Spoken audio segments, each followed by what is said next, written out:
Halo pemirsa, selamat pagi. Selamat pagi Dadi. Selamat pagi Rini dan pemirsa, apa kabar? Kita berjumpa lagi dalam program TVR 09. Bersama saya Dadi Ramadan dan juga rekan saya. Saya Nini Reski, dalam 30 menit ke depan kami akan sajikan kepada Anda sejumlah berita nasional khususnya dari sudut pandang DPR RI sebagai referensi Anda dalam memahami dinamika politik, hukum, ekonomi, sosial, dan juga budaya di Indonesia. Dan pemirsa, TVR Parlemen inilah TVR 09 selengkapnya.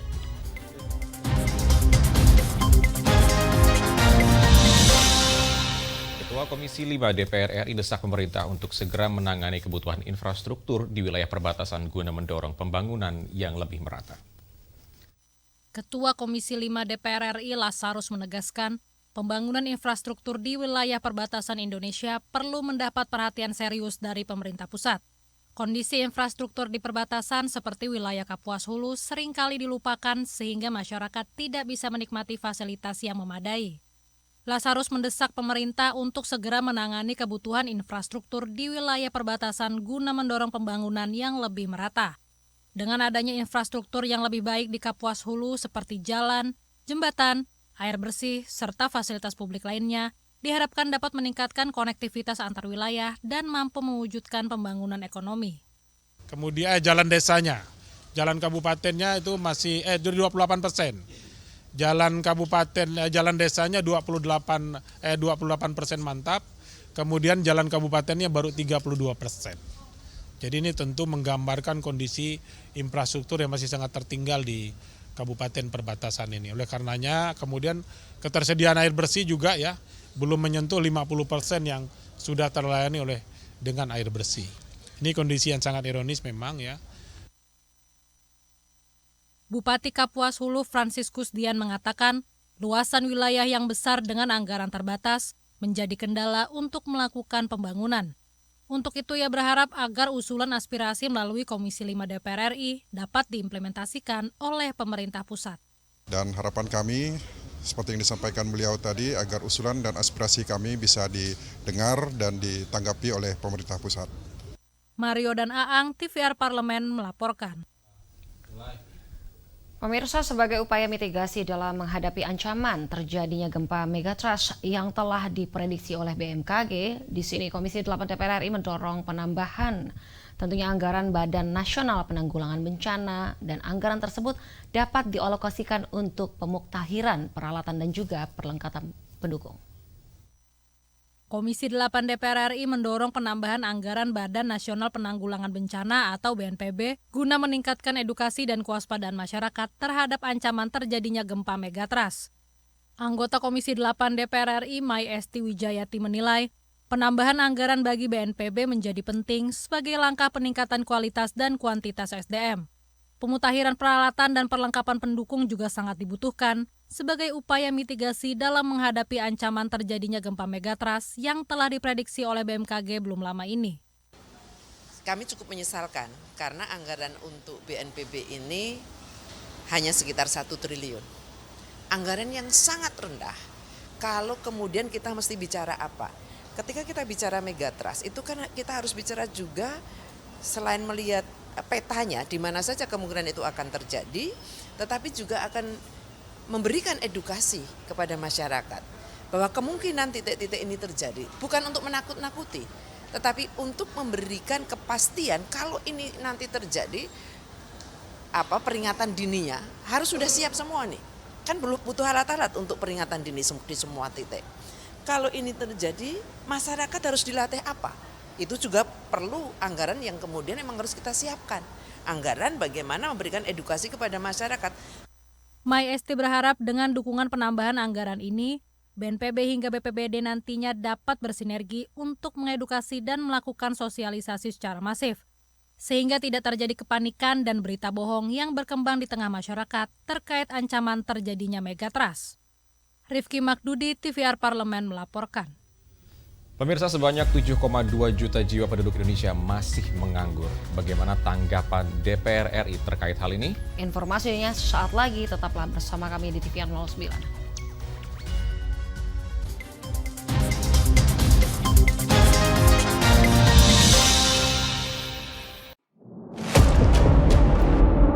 Sini ditambang. Konflik yang terjadi Sini tidak mengizinkan.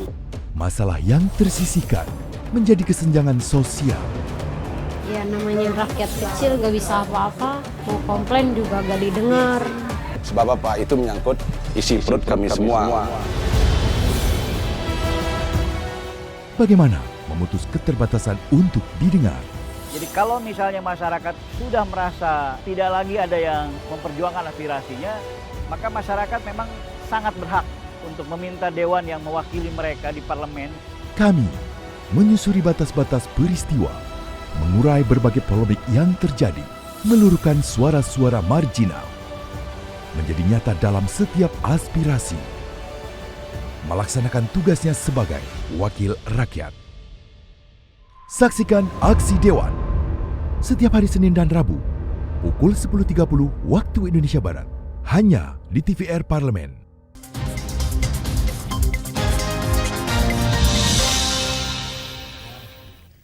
Kita kembali di TVR 09. Pemirsa, untuk mencegah semakin luasnya angka pengangguran, DPR RI mendesak penguatan industri manufaktur karena dapat menyerap tenaga kerja secara luas. Angka pengangguran di Indonesia mencapai 7,2 juta jiwa atau mencapai 5,2%. Anggota Komisi 8 DPR RI Maman Imanul Haq menilai diperlukan sinergi antar kementerian dalam membuka lapangan kerja baru. Permasalahan pengangguran di Indonesia tidak dapat diselesaikan hanya melalui program jaring pengaman sosial dari Kemensos. Untuk mencegah semakin luasnya angka pengangguran, Maman mendorong adanya kebijakan yang lebih konstruktif guna terciptanya lapangan pekerjaan. Ia mendesak penguatan industri manufaktur karena dapat menyerap tenaga kerja secara luas. Tentu ini menjadi satu beban juga ya. Tingkat pengangguran mencapai 7,2 juta atau sekitar 5,2%. Tentu ini berkaitan tidak hanya persoalan dalam negeri juga, karena persoalan global di mana banyak sekali lapangan pekerjaan itu misalnya seperti pabrik dan sebagainya menutup. Ini tentu tidak hanya bisa didekati lewat jaring-jaring pengaman sosial, lewat Kementerian Sosial, tetapi harus melibatkan sinergitas dengan beberapa kementerian. Tetapi dari sisi Kemensos sendiri, kita mencoba untuk mengantisipasi jangan sampai pengangguran itu bertambah. Nah, salah satunya adalah menguatkan kembali beberapa program penguatan UMKM, lalu program-program bantuan-bantuan yang langsung menyentuh persoalan-persoalan di tengah-tengah masyarakat. Misalnya dulu kita punya program Rutilahu. Lebih lanjut, Maman meminta pemerintah tidak hanya fokus pada penanganan kemiskinan ekstrim, tetapi juga harus mengantisipasi kondisi ekonomi masyarakat menengah yang rentan jatuh miskin. Helmi dan Bondan, TVR Parlemen, melaporkan. Pemirsa, DPR RI menyoroti penutupan 84 PTS akibat tidak lolos akreditasi dari BAN PT. Di sini pemerintah diminta tetap memperhatikan kelanjutan pendidikan mahasiswa yang melakukan pembelajaran di perguruan tinggi swasta tersebut. Badan Akreditasi Nasional Perguruan Tinggi atau BAN PT mengungkapkan adanya 84 perguruan tinggi swasta terancam ditutup karena tidak lolos standar akreditasi. Puluhan perguruan tinggi yang terancam ditutup itu tersebar di beberapa provinsi di Indonesia. Menanggapi hal tersebut, anggota Komisi 10 DPR RI Lisda Hendra Joni menyayangkan kejadian PTS yang tidak lolos akreditasi. Hal tersebut tentu perlu menjadi perhatian pemerintah, dalam hal ini Kemendikbudristek. Iya, ini sangat memprihatinkan ya kalau ada 84 BNPT yang harus ditutup karena tidak terakreditasi ya, tidak dapat memenuhi akreditasi. Tentu ini menjadi keprihatinan kita semua ya, karena kita melihatnya ini anak-anak kita yang sekarang sedang berkuliah di universitas tersebut ini mau dikemanakan. Ini juga harus menjadi perhatian pemerintah gitu. Dan mengapa mereka tidak dapat memenuhi standar daripada akreditasi tadi, ini juga perlu menjadi perhatian. Karena bukan 1-2 universitas ya, tapi ini banyak ya, 84. Sementara itu, anggota Komisi 10 DPR RI Johar Arifin mendesak pemerintah tetap memperhatikan kelanjutan pendidikan mahasiswa yang melakukan pembelajaran di perguruan tinggi swasta tersebut. Oleh karena itulah kita berharap ini bisa diselesaikan. Jadi adalah proses ya, jangan sampai ditutup langsung. Barangkali ada asistensi dari pihak Dirjen Dikti Kementerian untuk membimbing mereka yang berkali-kali sehingga bisa ke langkah-langkah lain ataupun mereka merger dan sebagainya. Jadi jangan sampai ditutup karena yang korban juga mahasiswa. Bondan dan Teddy, TVR Parlemen melaporkan. Masih soal pendidikan, pemirsa, pemerataan tenaga pendidik masih menjadi persoalan serius hingga saat ini. Komisi 10 DPR RI mendorong pemerataan pendidikan terutama ke daerah tertinggal, terdepan, dan juga terluar. Komisi 10 DPR RI mendorong pemerintah tingkatkan pemerataan tenaga pendidik hingga ke daerah tertinggal, terdepan, dan terluar agar tidak ada ketimpangan kualitas pendidikan di tanah air. Anggota Komisi 10 DPR RI Iliza Saaduddin Jamal menilai pemerataan tenaga pendidik masih menjadi persoalan serius hingga saat ini. Seperti halnya permasalahan yang terjadi di SD Pangkep, Sulawesi Selatan, di mana tidak ada tenaga pendidik selama 3 bulan sehingga aktivitas mengajar menjadi terhenti. Pengangkatan guru P3K yang masih minim dinilai menjadi penyebab sulitnya pemerataan tenaga pendidik hingga ke daerah 3T. Sebetulnya pemerintah harus bertanggung jawab terhadap keberlangsungan pendidikan anak-anak kita, terutama di daerah-daerah 3T, daerah yang memang sulit terjangkau walaupun tidak 3T, karena memang sering terjadi hal seperti ini, terjadi kekosongan, tidak ada guru karena akses dan sebagainya, dan kurangnya pantauan pengawasan yang dilakukan oleh pemerintah, padahal ada guru pengawas. Tetapi memang yang tidak habis pikir, masa iya sampai 3 bulan itu terjadi kekosongan. Nah ini harus segera Mas Menteri atau Menteri Pendidikan harus mengambil tindakan. Lebih lanjut, Iliza berharap anggaran pendidikan pada tahun 2025 nantinya berfokus pada persoalan tenaga pendidik hingga ke daerah pelosok, sehingga target Indonesia Emas 2045 yang dicanangkan pemerintah dapat terwujud.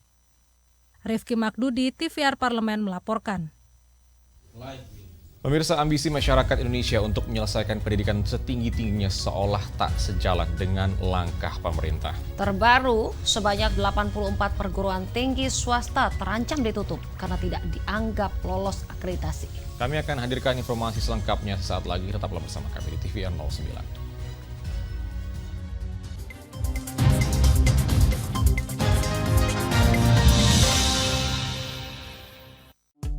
DPR RI memiliki fungsi diplomasi dalam menjalankan politik luar negeri sesuai dengan pasal 116 Undang-Undang MD3. Kontribusi aktif BKSAP DPR RI memainkan peranan penting dalam memenangkan persaingan global melalui IPU, IPA, IPPF, IPA, dan PUIK.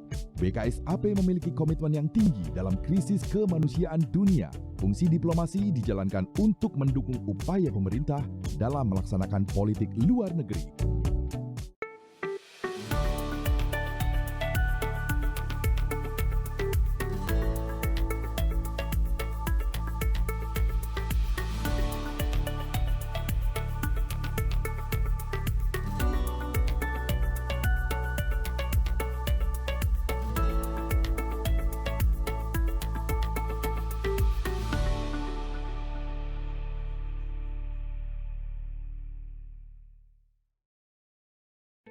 Selamat datang di Biro Pemberitaan Parlemen. Anda memasuki kawasan zona integritas menuju wilayah bebas dari korupsi atau WBK dan wilayah birokrasi bersih dan melayani atau WBBM. Biro Pemberitaan Parlemen berkomitmen penuh untuk mewujudkan wilayah bebas korupsi dan wilayah birokrasi bersih dan melayani. Komitmen kami, pejabat dan jajaran memiliki komitmen tinggi untuk mewujudkan WBK dan WBBM melalui reformasi birokrasi, khususnya dalam hal pencegahan korupsi dan peningkatan kualitas pelayanan publik. Kedua, bebas dari korupsi dengan terwujudnya wilayah bebas korupsi atau WBK, yang artinya bebas dari KKN, gratifikasi, dan dari segala bentuk pungutan liar atau pungli. Terakhir, pelayanan prima dengan terwujudnya wilayah birokrasi bersih melayani, yaitu dengan meningkatnya kualitas pelayanan publik dan tercapainya kepuasan masyarakat terhadap pelayanan.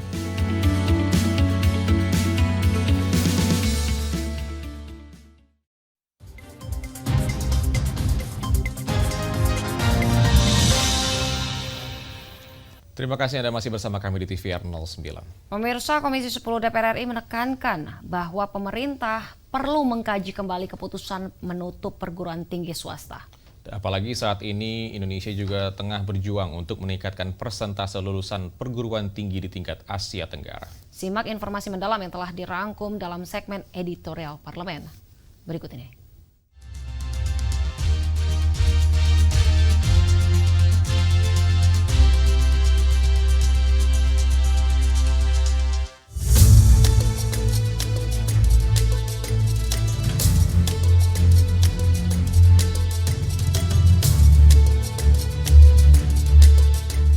Pendidikan di Indonesia seperti tidak pernah lepas dari masalah. Sebelumnya, publik sempat diramaikan dengan isu uang kuliah tunggal yang semakin mahal. Barangkali, nyali sebagian calon mahasiswa semakin ciut melihat tingginya biaya kuliah perguruan tinggi negeri. Tak ayal, perguruan tinggi swasta yang menawarkan biaya kuliah lebih rendah menjadi alternatif untuk calon mahasiswa. Utamanya bagi calon mahasiswa yang kemampuan ekonominya tergolong pas-pasan. Mengingat jumlah masyarakat Indonesia lebih banyak yang berstatus ekonomi menengah rentan ke bawah. Diperkirakan lebih dari 100 juta orang Indonesia masuk dalam kelas ekonomi menengah hingga bawah. Namun ambisi masyarakat Indonesia untuk menyelesaikan pendidikan setinggi-tingginya seolah tak sejalan dengan langkah pemerintah. Terbaru, sebanyak 84 perguruan tinggi swasta terancam ditutup karena dianggap tidak lolos akreditasi. Hal itu diungkapkan oleh Badan Akreditasi Nasional Perguruan Tinggi. Meski begitu, Komisi 10 DPR RI menekankan bahwa pemerintah perlu mengkaji kembali keputusan menutup perguruan tinggi swasta. Intinya, pemerintah harus punya solusi agar mahasiswa tetap dapat melanjutkan kegiatan perkuliahannya. Apalagi Indonesia saat ini juga tengah berjuang untuk meningkatkan persentase lulusan perguruan tinggi di tingkat Asia Tenggara. Jumlah lulusan perguruan tinggi di Indonesia tercatat masih berada di bawah Singapura dan Malaysia.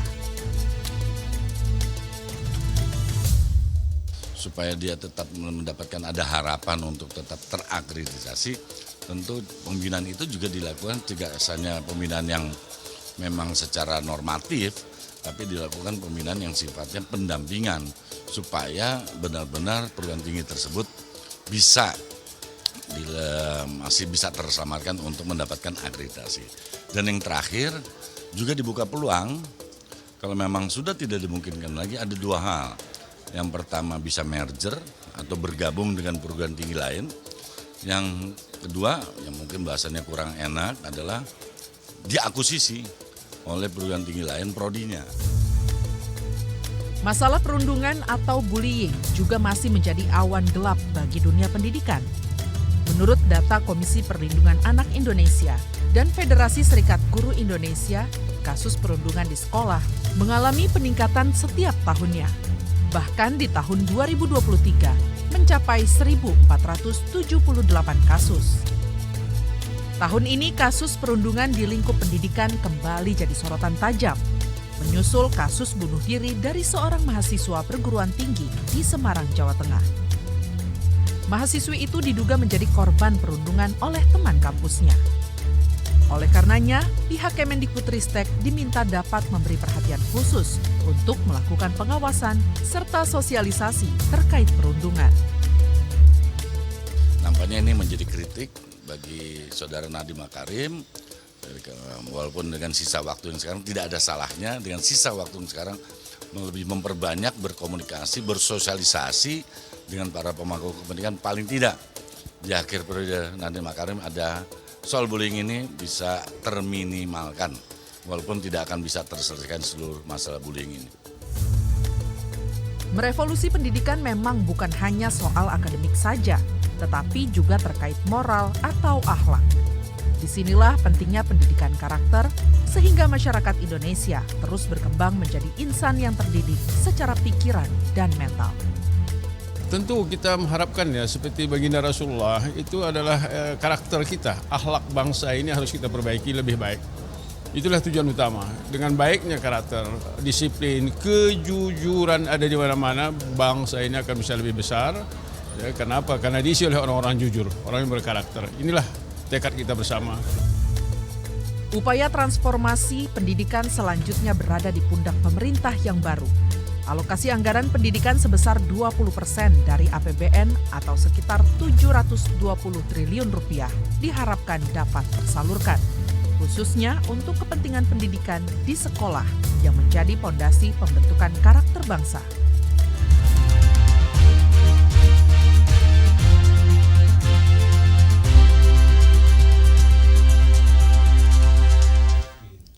Pemirsa, seiring berjalannya waktu, teknologi di sekeliling kita pun turut berkembang dengan pesat. Dan tentunya selain memiliki nilai positif, tentunya juga memiliki nilai-nilai negatif. Salah satu teknologi di dunia yang banyak dipakai yaitu AI atau Artificial Intelligence yang memberikan dampak besar bagi masyarakat. Lalu apa saja keuntungan dan juga ancaman kecerdasan buatan Artificial Intelligence? Jangan kemana-mana. Tetaplah bersama kami di TVR 09.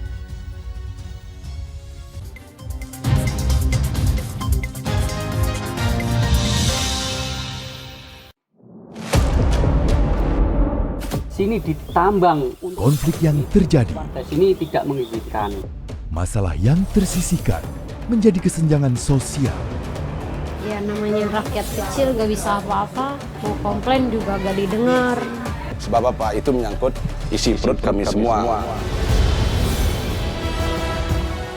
Bagaimana memutus keterbatasan untuk didengar? Jadi kalau misalnya masyarakat sudah merasa tidak lagi ada yang memperjuangkan aspirasinya, maka masyarakat memang sangat berhak untuk meminta dewan yang mewakili mereka di parlemen. Kami menyusuri batas-batas peristiwa, mengurai berbagai polemik yang terjadi, meluruhkan suara-suara marginal, menjadi nyata dalam setiap aspirasi, melaksanakan tugasnya sebagai wakil rakyat. Saksikan Aksi Dewan setiap hari Senin dan Rabu pukul 10.30 waktu Indonesia Barat hanya di TVR Parlemen.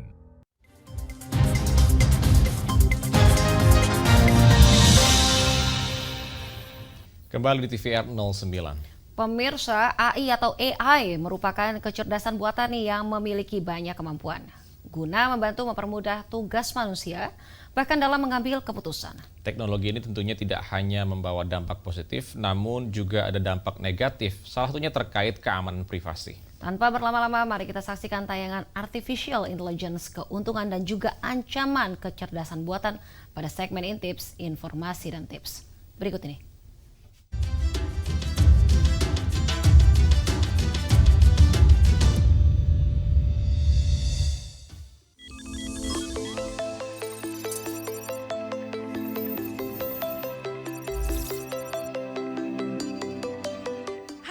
Pemirsa TVR Parlemen, kali ini pemirsa akan kami ajak untuk memahami kecerdasan buatan atau Artificial Intelligence atau yang lebih sering disebut dengan AI. AI telah menjadi salah satu tren teknologi paling signifikan dalam beberapa tahun terakhir. Dengan kemampuannya untuk memproses dan menganalisis data secara cepat, serta mengambil keputusan yang kompleks, AI telah memberikan dampak yang besar bagi berbagai aspek kehidupan manusia saat ini. Namun, seiring dengan kemajuan ini, muncul pula beberapa ancaman dan kekhawatiran terkait dengan perkembangan AI loh pemirsa. Jadi, apa aja sih keuntungan dan ancaman dari AI ini? Sampai-sampai seluruh perusahaan, instansi, bahkan pemerintahan di berbagai dunia berlomba-lomba mengembangkan teknologi AI untuk mendukung kerja mereka. Bahkan menginvestasikan miliaran dolar untuk menciptakan sebuah mesin yang serba bisa. Salah satu AI yang lagi hits dan banyak dipakai adalah ChatGPT, merupakan aplikasi AI berbasis website yang dibuat dengan cara komunikatif untuk mencari informasi. Pemirsa, ChatGPT bisa dikembangkan untuk mendukung berbagai pekerjaan yang sedang kita lakukan, karena kemampuan berpikirnya yang sangat mumpuni dan terus berkembang menyamai kemampuan berpikir manusia. Saat ini, ChatGPT telah digunakan di berbagai elemen pekerjaan, seperti jurnalis hingga pelajar. Kita bisa meminta ChatGPT mencarikan sumber rujukan yang valid, hingga membuat perencanaan kerja atau rencana jalan-jalan. Bahkan, artikel ini dibuat dengan bantuan ChatGPT juga loh pemirsa. Meskipun kita hanya menggunakan ChatGPT, sesungguhnya AI telah dikembangkan di berbagai belahan dunia. Contohnya, mulai dari dunia kesehatan, dengan adanya aplikasi yang mampu mendeteksi cepat penyakit manusia. Selain itu, saat ini kita juga semakin mudah mendapatkan layanan asisten di ponsel kita. Bagi pengguna perangkat Apple, pemirsa bisa memanfaatkan fitur asisten pribadi yang disebut dengan Siri, Android dengan Google, juga Amazon dengan Alexa. Tentu pemirsa pernah mencobanya kan? Bahkan berbagai layanan perusahaan besar pun sudah memiliki asisten virtual untuk menjangkau komplain dari pelanggannya. Dunia otomotif pun tak kalah maju. Saat ini berkembang berbagai mobil tanpa supir atau yang disebut dengan kendaraan otonom. Sebut saja Tesla, milik Elon Musk, yang menjadi pionir kendaraan listrik dengan kemampuan kecerdasan buatannya. Teknologi AI digunakan dalam pengembangan mobil otonom untuk membantu kendaraan dalam mengenali dan merespon lingkungan sekitarnya. Mobil otonom seperti Tesla menggunakan AI untuk sistem pengemudi otomatis yang dapat mengendalikan kendaraan tanpa perlu manusia. Pemirsa, di dunia seni pun AI tak kalah menggiurkan. Adobe misalnya, mengembangkan AI yang disebut Adobe Firefly untuk membantu kita menyelesaikan tugas-tugas desain atau gambar ilustrasi, bahkan foto yang kita butuhkan.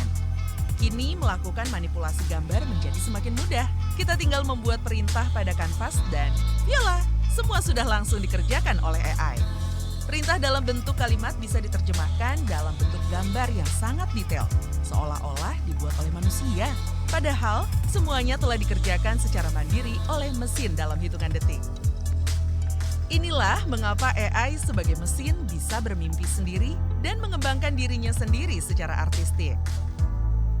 Tapi pemirsa, banyak yang skeptis dengan perkembangan AI juga loh.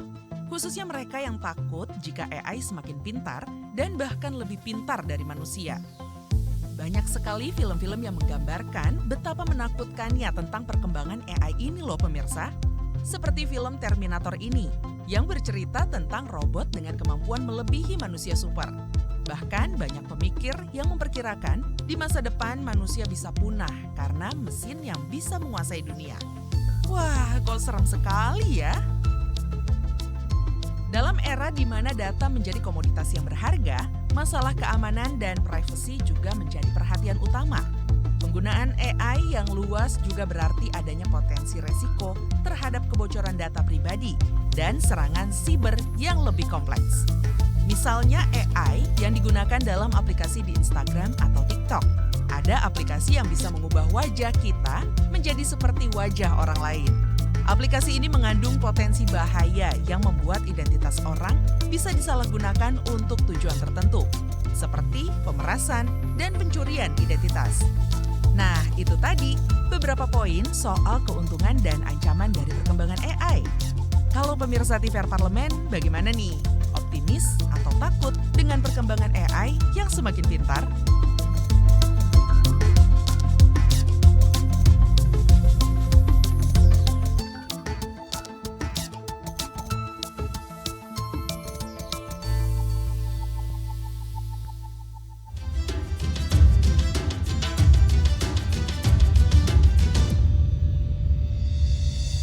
Dan pemirsa TVR Parlemen, demikian TVR 09 edisi pagi ini. Segenap kru TVR Parlemen yang bertugas mengucapkan terima kasih telah menyaksikan TVR 09 pagi ini. Saya Dadi Ramadan dan juga rekan saya, Serin Reski. Sampai jumpa di TVR 09 selanjutnya. TVR Parlemen, Referensi Indonesia.